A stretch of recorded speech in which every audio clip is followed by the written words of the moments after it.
Like many people, I want things to be like they are and stay that way. Part of my love for restoring old bikes is that I can pick them up and do the things necessary to go back in time just a bit. And the truth is, a beat-up old bicycle can never be restored to the point where it was new. Certainly not this bike, it has been through a lot. And that's okay, life is about celebrating the past and looking forward to the future.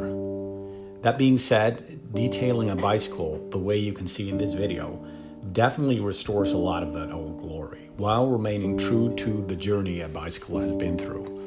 And although I did actually buy the moss green lacquer for a final touch-up of the frame's paint, in the end I decided against it. It's okay to show one's scars right beside all the parts that once again sparkle in the sunlight.